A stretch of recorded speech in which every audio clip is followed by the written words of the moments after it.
आज पढ़ाएंगे बुआ ओस्मोटिक प्रेशर। क्या पढ़ाना है? Osmotic pressure. हिंदी क्या हुआ? परासरण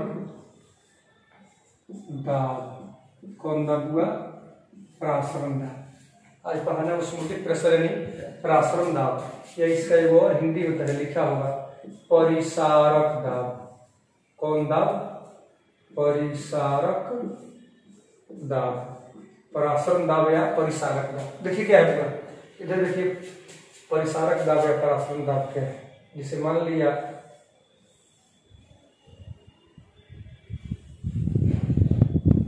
ये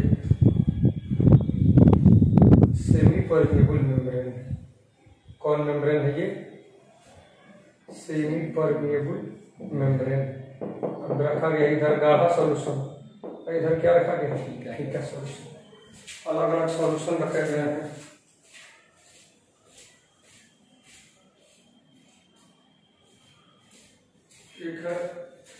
एक है गाढ़ा सॉल्यूशन है, दूसरे में फीका सॉल्यूशन है। ये मान लिया कौन सॉल्यूशन है? ये कॉन्क सॉल्यूशन, कॉन्सेंट्रेट। ये कॉन्क सॉल्यूशन है। ये कौन है? डाइल्यूट। डाइल्यूट है। अब बीच में क्या है? सेमी परमेबल मेम्ब्रेन है, अर्धपारगम्य झिल्ली है। सोचो, जब कोई आने जाने वाला कोई और परत हो जिसमें छेद हो, ऐसा दीवार हो जिसमें पतला ही सभी में कोई ना कोई छेद हो, तो घोल क्या चाहता है? दोनों घोल चाहता है कि हम ऐसा करें कि दोनों का कंसंट्रेशन यानी दोनों का गाढ़ापन क्या हो जाए? बराबर हो जाए। चाहता है घोल की गाढ़ा है फीका है, तो चाहता है कि दोनों का गाढ़ापन बराबर हो जाए। तो दो तरीका है, या तो गाढ़ा का स्वरूप फीका में जाए, और नहीं तो फीका का पानी गाढ़ा घोल में जाकर उसको फीका करे। दो ही तरीका है। तो चूंकि स्वरूप पार्टिकल पार नहीं कर सकते हैं, सेमी परमेबल मेम्ब्रेन से स्वरूप के पार्टिकल पार नहीं करते हैं, यानी गाढ़ा घोल का स्वरूप फीका घोल में जाकर उसको गाढ़ा नहीं कर सकता है, क्योंकि स्वरूप सेमी परमेबल मेम्ब्रेन से पार नहीं कर सकता है। लेकिन सॉल्वेंट तो पार कर सकता है, इसलिए फीका घोल का सॉल्वेंट जाएगा इसमें। फीका घोल का सॉल्वेंट जाएगा किसमें? कंसंट्रेट में, गाढ़ा में। डाइल्यूट में फीका, कंसंट्रेट में गाढ़ा। तो फीका घोल का सॉल्वेंट जाके सेमी परमेबल मेम्ब्रेन से होकर उसको भी क्या करेगा? फीका करेगा। कब तक करेगा? जब दोनों का गाढ़ापन बराबर न हो जाए। इसको कहते हैं ओस्मोसिस, परासरण। यानी सेमी परमेबल मेम्ब्रेन से होकर घोलक अणुओं का फीका घोल से गाढ़ा घोल की ओर गमन करना क्या कहना है? परासरण कहना है। अब सोचो, जब इसमें का पानी यानी सॉल्वेंट जब इसमें जाएगा तो इस घोल का आयतन बढ़ेगा कि घटेगा? बोलो। इसमें का पानी आके इसमें भरेगा तो आयतन घटेगा कि बढ़ेगा? बढ़ेगा। बढ़ेगा। और मान लिया इस पर एक पिस्टन लगाया गया है। क्या लगाया गया है? एक पिस्टन लगाया गया है। इस पर लगाया गया है एक पिस्टन। तो फीका घोल का पानी गाढ़ा घोल में घुसेगा तो इस घोल का आयतन बढ़ेगा, पानी बढ़ेगा तो ये पिस्टन कहाँ जाएगा? ऊपर जाएगा। जाएगा कि नहीं? ऊपर जाएगा। ऊपर जाएगा पिस्टन।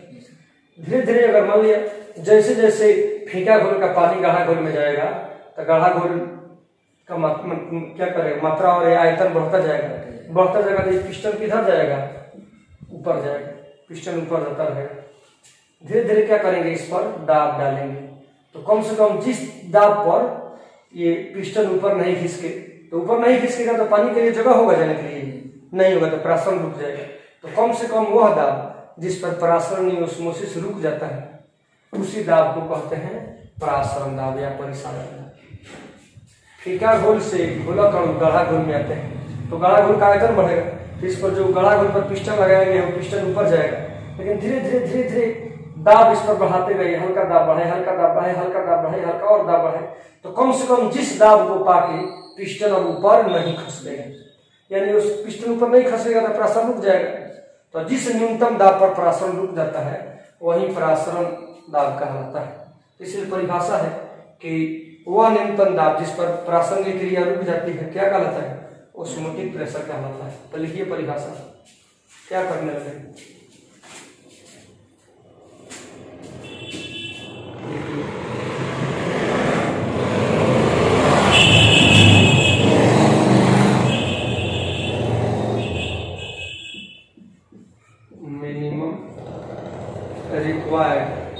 द मिनिमम रिक्वायर्ड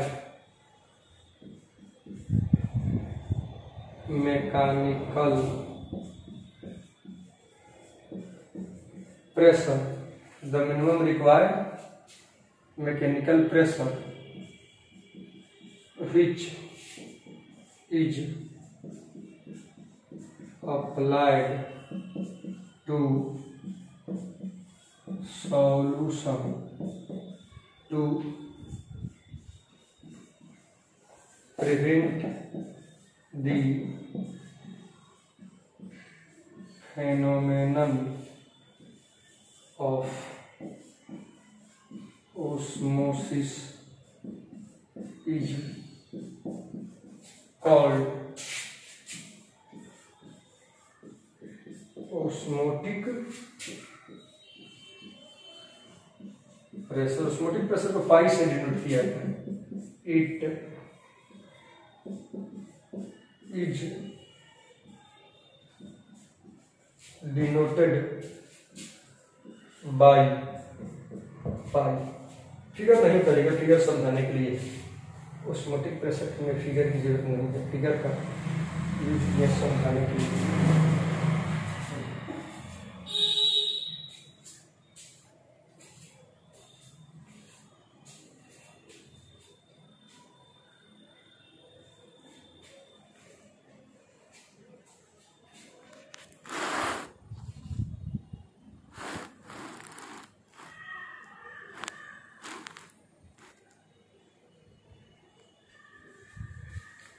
चलिए हो गया पूरा, हिंदी लिखिए।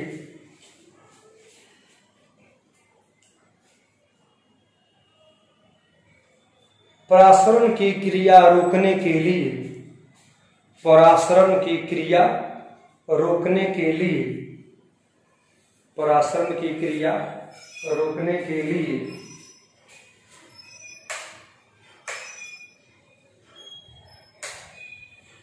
परासरण की क्रिया रोकने के लिए घोल पर आरोपित, परासरण की क्रिया रोकने के लिए घोल पर आरोपित आवश्यक न्यूनतम यांत्रिक दाब को परासरण दाब कहा जाता है। आवश्यक न्यूनतम यांत्रिक दाब को परासरण दाब कहा जाता है। परासरण दाब कहा जाता है, दाब को परासरण दाब कहा जाता है। इसको VVI कर लीजिएगा पूरा, इसको कर दीजिए VVI।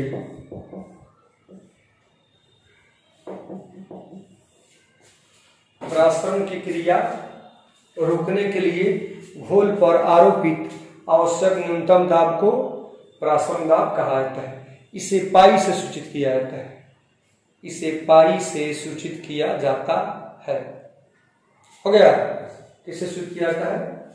पाई से सूचित किया जाता है। Full stop. अब चलिए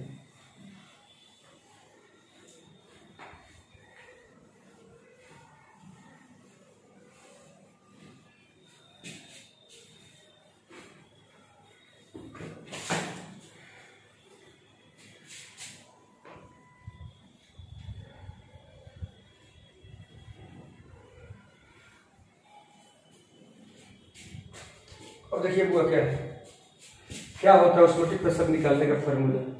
पाई V बराबर NST, पाई V बराबर NST।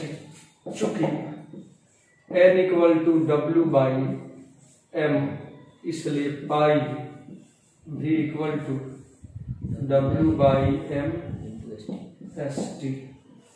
अगर सॉल्यूट का वेट या मॉलिक्यूलर मास का जिक्र बनाएंगे, ठीक। अगर जिक्र इसका नहीं हो, जिक्र नहीं हो तो देखिए क्या करेंगे। देखिए पाई है, ये पाई का पाई, अभी को N बाई V कह सकते हैं, बोलो N by V IST, N by V ST। N by V का मतलब होता है चूंकि N बाई यानी नंबर ऑफ मोल बटा वॉल्यूम, ई बराबर होता है कॉन्सेंट्रेशन यानी गढ़ापन। तो इसलिए हम कह सकते हैं पाई इक्वल टू कॉन्सेंट्रेशन यानी गढ़ापन IST हो जाएगा कि नहीं? इससे भी न्यूमेरिकल बन जाएगा। दो फार्मूला हमारे सामने भी, कंसंट्रेशन दिया रहेगा तो इस पर बनाएंगे और सॉल्यूट का मोलिकुलर मास दिया रहेगा तो इस पर बनाएंगे। उतारिए।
ओके जी, चलिए।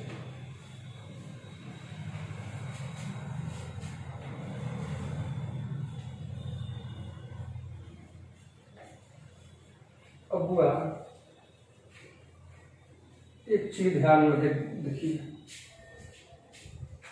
अब एक है रिवर्स ऑस्मोसिस। रिवर्स ऑस्मोसिस पढ़ लीजिएगा तो इस पर कुछ न्यूमेरिकल बनाना है।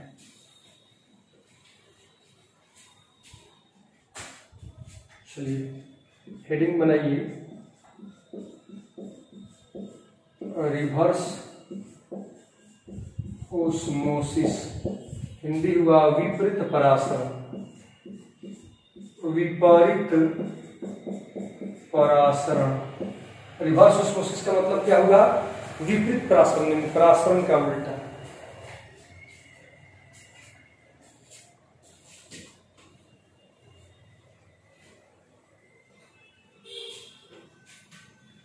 विपरीत परासरण। देखो क्या है, समझो। अभी जो समझाए हैं बस उतारना नहीं है, फिगर समझना है। बीच में क्या है? सेमी परमेबल मेम्ब्रेन है। इधर है गाढ़ा घोल, इधर है फीका घोल। और इस पर से क्या लगा रहता है? पिस्टन लगा है। पिस्टन लगा है, ठीक। देखो क्या होगा, जब पिस्टन पर बहुत ज्यादा फोर्स लगा देंगे, बहुत ज्यादा प्रेशर दे देंगे, इस पिस्टन पर बहुत ज्यादा प्रेशर दे देंगे, ये फीका है यानी सॉल्वेंट इधर ज्यादा है, गाढ़ा है यानी सॉल्यूट ज्यादा है, तो ऑस्मोसिस शुरू होगा तो फीका का सॉल्वेंट गाढ़ा की ओर जाएगा कि नहीं? जाएगा। अब क्या करेंगे? पिस्टन पर, गाढ़ा घोल वाले पिस्टन पर जबरदस्ती बहुत ज्यादा प्रेशर दे देंगे। तो बहुत ज्यादा प्रेशर दे देंगे तो ये पिस्टन नीचे खिसकेगा कि नहीं? खिसकेगा। तो उल्टा गाढ़ा में का सॉल्वेंट फीका में जाने लगेगा। देखते चलेगी, कुछ नहीं की तो फीका में का सॉल्वेंट गाढ़ा में जाकर उसको फीका करता है।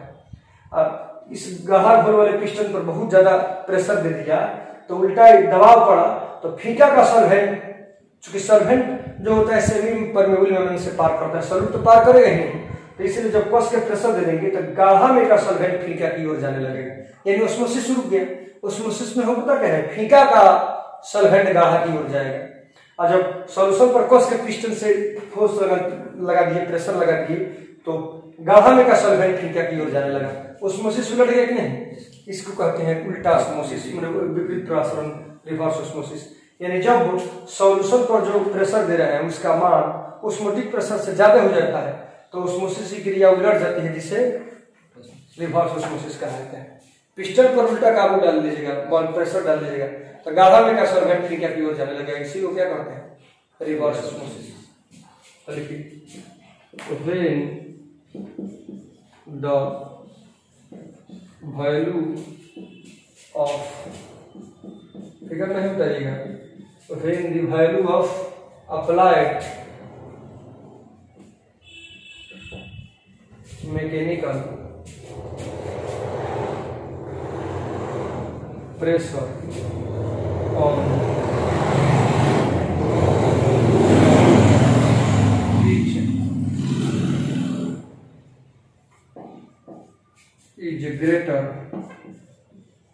than is greater than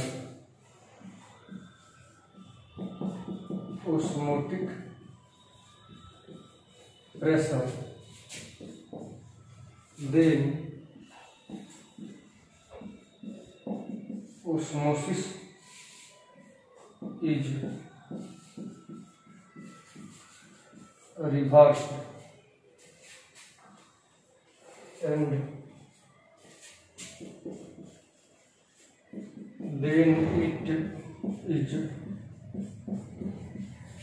then it is called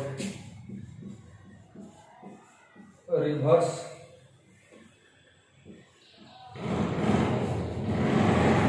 osmosis.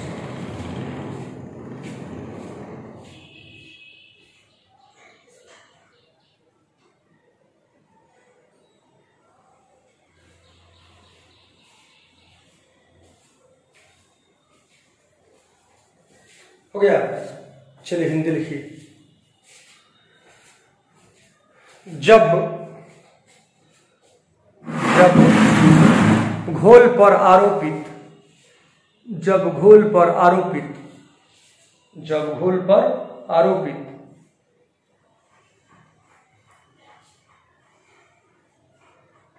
यांत्रिक दाब का मान, जब घोल पर आरोपित यांत्रिक दाब का मान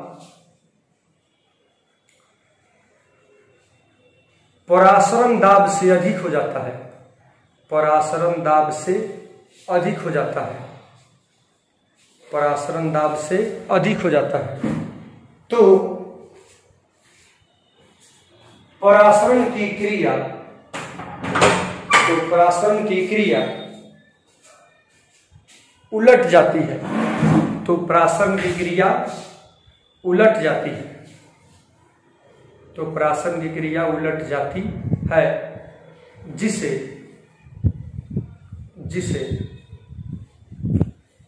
उल्टा परासरण कहा जाता है, जिसे उल्टा परासरण कहा जाता है, जिसे क्या कहा जाता है? उल्टा परासरण कहा जाता है। फिगर इसमें भी नहीं बनाना है बुआ। चलिए अब आइए रिवर्स ओस्मोसिस के क्या अनुप्रयोग है, इससे क्या फायदे हैं, क्यों रिवर्स ओस्मोसिस कराया जाता है? तो समुद्री जल का सफाई, आप देखिए आरओ मशीन का नाम सुने हैं, जो पानी साफ करता है। आरओ मशीन का मतलब रिवर्स ओस्मोसिस मशीन। तो रिवर्स ओस्मोसिस द्वारा पानी का शुद्धिकरण किया जाए, पानी को पीने योग्य बनाया जाता है। तो एप्लीकेशन में क्या होता है? अनुप्रयोग। किसी थ्योरी का, किसी प्रिंसिपल का उपयोग एप्लीकेशन कहलाता है, किसी वस्तु का उपयोग यूज कहलाता है। कोई पूछे कि यूज बने और एप्लीकेशन में क्या अंतर है, तो पढ़ाई का यूज एप्लीकेशन और किसी वस्तु का यूज कहलाता है संदर्भ में। चलिए अब लिखिए application of reverse osmosis, APPLICATION,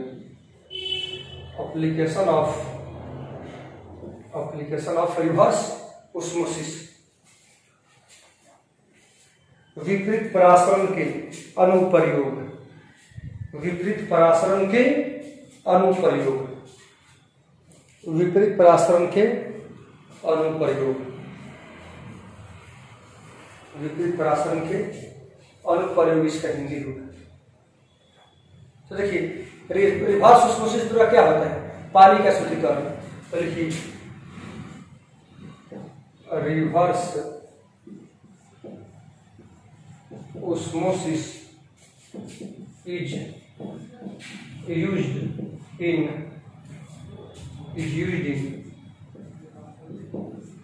purification of water and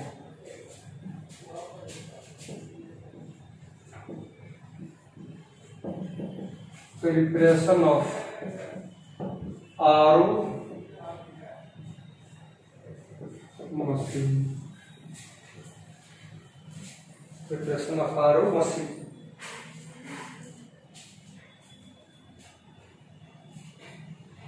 Hindi लिखिए परासरण द्वारा, विपरीत परासरण द्वारा, विपरीत परासरण द्वारा जल की सफाई, विपरीत परासरण द्वारा जल की सफाई एवं विपरीत परासरण द्वारा जल की सफाई एवं आरओ मशीन का निर्माण किया जाता है। जल की सफाई एवं आरओ मशीन का निर्माण किया जाता है।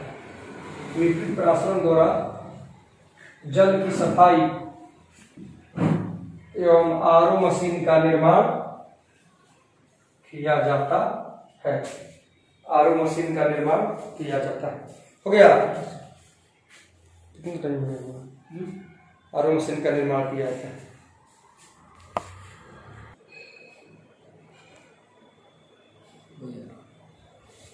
चलिए, इस पर एक न्यूमेरिकल है पूरा, रिवर्स ऑस्मोसिस पर न्यूमेरिकल है, कल भी न्यूमेरिकल पढ़ाएंगे। क्या है बुआ?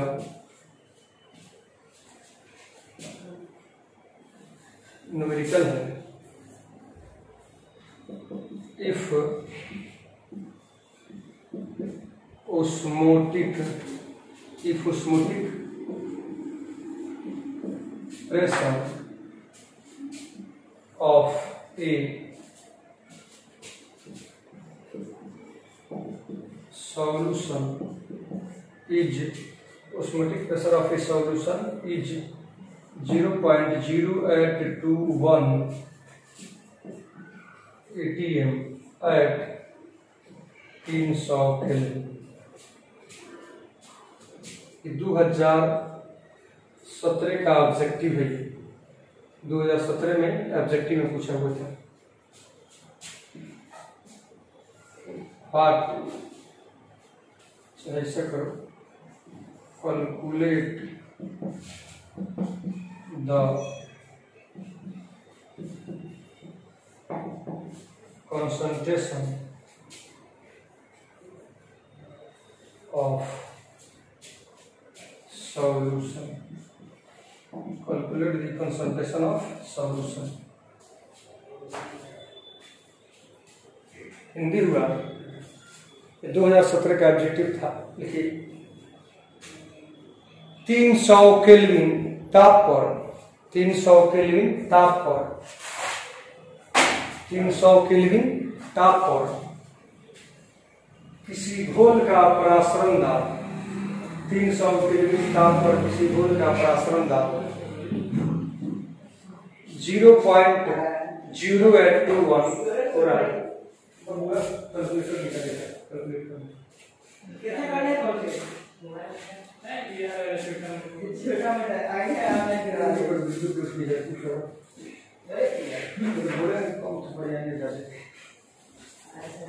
ओके हुआ? चलिए फिर 0.0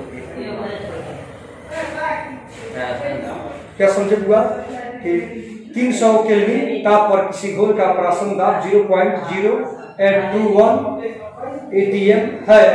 तो इस घोल का सांद्रण क्या होगा? तो इस घोल का सांद्रण क्या होगा?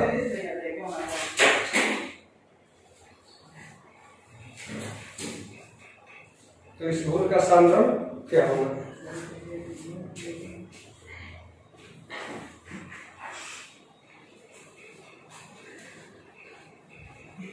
हो गया जी।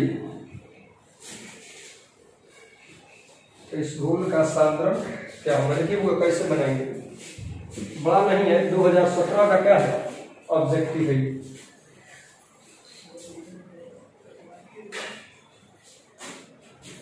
लिखिए सॉल्यूशन, तो सांद्रण वाला फॉर्मूला यूज करेंगे। तो लिखेंगे वी नो दैट पाई यानी osmotic pressure equal to concentration IST, concentration ST होता है। तो हुआ पाई है ऑस्मोटिक प्रेशर। अब ये गिवन पाई कितना दिया है? 0.0821 atm। अच्छा, एस क्या है? घोल स्थिरांक। एस क्या होता है? Solution constant. एस होता है सॉल्यूशन कांस्टेंट, भूल स्थिरांक, इसका वैल्यू होता है 0.0821 लीटर एटमॉस्फेयर पर मोल पर केल्विन। टी कितना है 300 केल्विन।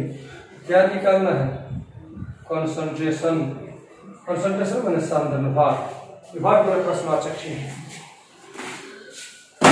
ये क्या है प्रश्नवाचक चिन्ह, ये निकालिए। तो देखिए कैसे निकालेंगे, मिटा देंगे।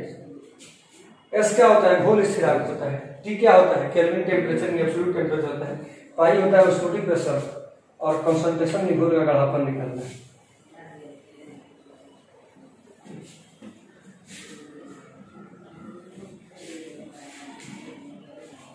होना चाहिए आंसर 0.033, इससे आंसर होना चाहिए। देखते हैं देखो पाई की जगह पर क्या भर दिए 0.0821 कंसंट्रेशन, ये तो निकालना है।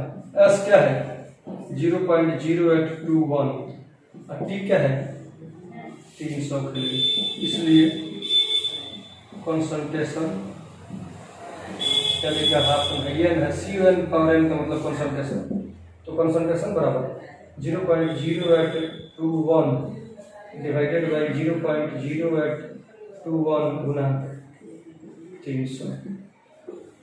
क्या करो ये दोनों में गुना करो, करो इतना गुना इतना कितना आ रहा है,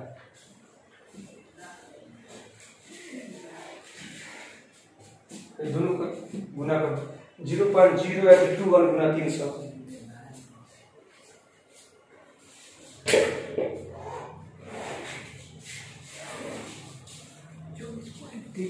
कितना 24.63 और भाग दो, इतना भागा इतना, जैसे बोर्ड पर रखना आराम से 0.0821 डिवाइडेड बाई 24.64,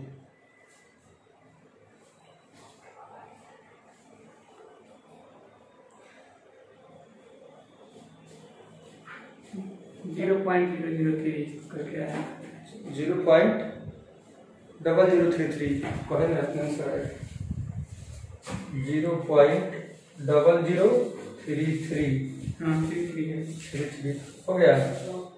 चलिए आंसर हो गया, एम मैंने मोलरिटी मोल पर लीटर आंसर हो गया। आज इतना ही रहने दीजिए। क्या था 2017 का ऑब्जेक्टिव था, बोले एस का मान लिखा होगा सही। हाँ कांस्टेंट है एस का मान, उसमें लिखाना थ्योरी में हम थोड़ा सा भूल गए हैं। कल आइएगा शुरू कीजिएगा तो पाई क्या है, वी क्या है, डब्ल्यू क्या है लिखा देंगे, दिमाग से उतर गया नहीं लिखा पाए।